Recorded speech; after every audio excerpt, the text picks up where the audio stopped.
যাতে আপনাকে নিয়ে কপি করতে পারে।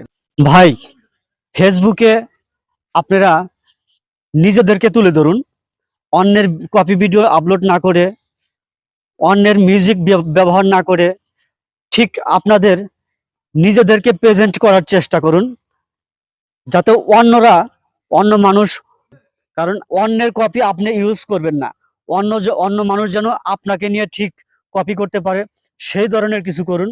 কারণ অন্যকে নিয়ে কখনোই আপনারা কপি করার চেষ্টা করবেন না। আপনি নিজে নিজে ফেসবুকে প্রেজেন্ট করার চেষ্টা করুন, ফেসবুকে নিজেকে পরিচিত করার চেষ্টা করুন, আপনার নিজের ফেস দেখে ভিডিও করার চেষ্টা করুন।